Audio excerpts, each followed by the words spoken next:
if you're talking about how we're controlled, how the few control the many, if you can suppress the information that people receive in terms of what is possible, you to the same rate suppress their perception of what is possible. Okay, now once you have accepted that what we're told is possible is how it is, then you're living in a box that big. So anyone that starts to talk about things that are beyond that perception of possibility, you immediately dismiss them as crazy. And I'll give you an example of what I'm talking about. A few centuries ago, when people said the Earth was a sphere, they were perceived as crazy and dangerous. One of the reasons was that if you lived on the bottom of a ball, you would fall off, right?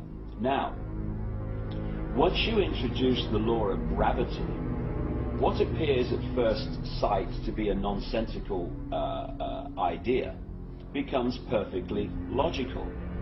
However, if you suppress at that time knowledge of the law of gravity, then people are going to dismiss the truth because they can't perceive that the truth can be possible. And when you're talking about entities that shapeshift, that appear and disappear, UFOs that appear and disappear, if you program the population to believe that this world is all there is, that this is a solid world of solid individual objects, then the idea of things appearing and disappearing or shape-shifting from one state to another, to that sense of perception, is totally ludicrous. But once you introduce the suppressed knowledge... Okay, well, what we're thinking of as aliens are, they're extra-dimensional beings. If there are that many coming from another galaxy, you think you'd sense the traffic. And so the conclusion from that both J. Allen Hynek and Jacques Vallée and others have come to is that they're hyperdimensional, that somehow they come from another dimension periodically.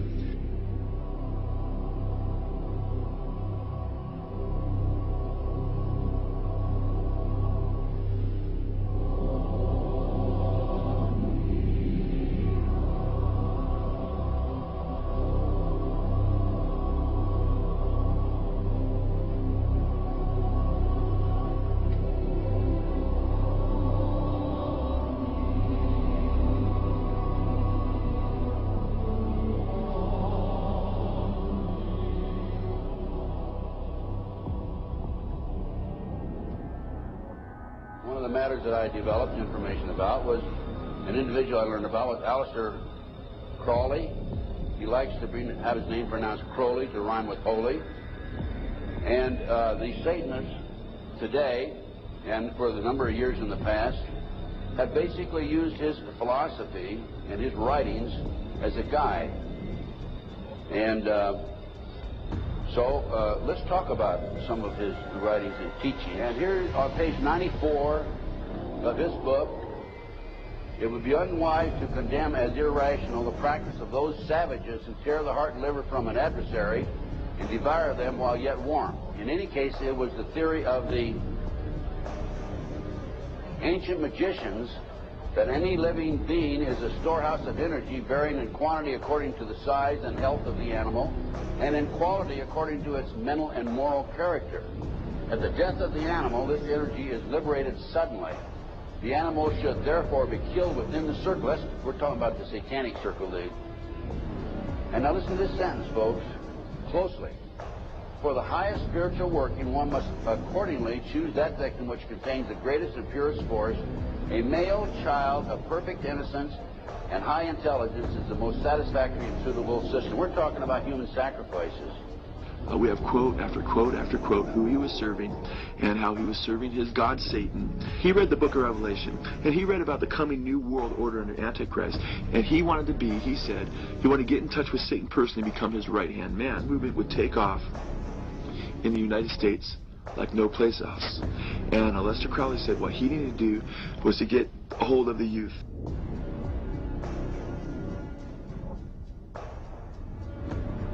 To gain entrance to the 7 gates of hell. So a concert is an act of worship for you? Exactly. It's a focal point to express my Satanism. Do you believe in demonic possession? Of course. Are you possessed? Of course.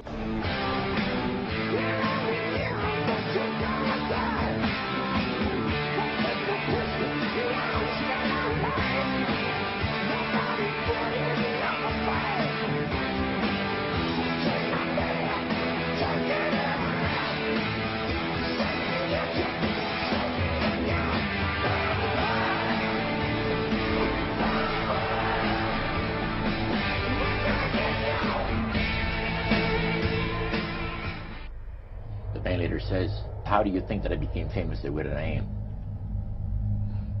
Well, I said, "You must have had some good luck."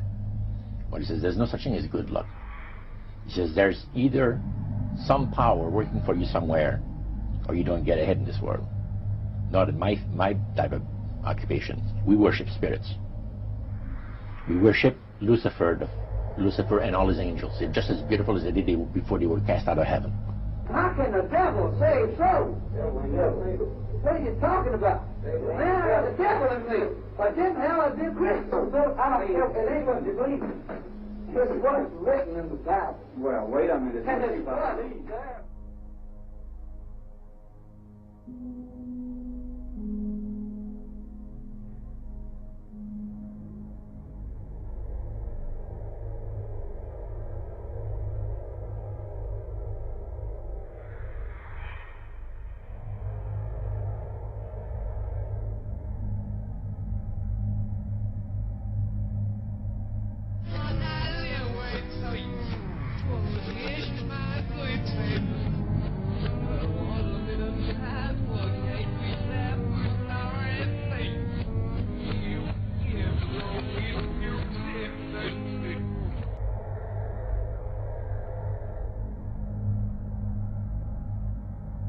And then before you know it, according to Revelation 14, everybody that takes the mark of the beast will be damned in fire and brimstone, it says, forever. And the smoke of their torment rises up forever and ever. Like, how come that this explanation, at the very bottom line least, is as credible as the other two? How come the other two get guaranteed airtime, often no questions asked, here's your airtime, say what you like, and the alternative to both of them is ridiculed, condemned, or suppressed by reflex action? The answer that I came up with was that clearly some people don't want the public to have access to this information. But who and what and why?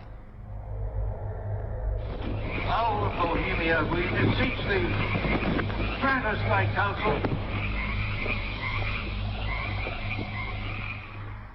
Upon further research of the ritual you just witnessed, it becomes clear it is a mixture of the Babylonian Canaanite cult of Moloch fused with ancient Druidic rites, where you have the female side of Satan, which they first call out to in the she, and then towards the horn god with the he, mixed with Masonic rites from Scotland.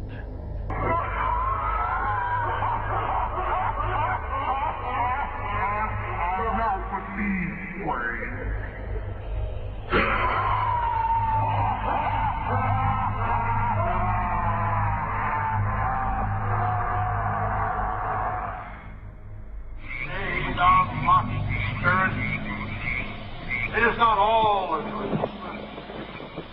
We know thou waitest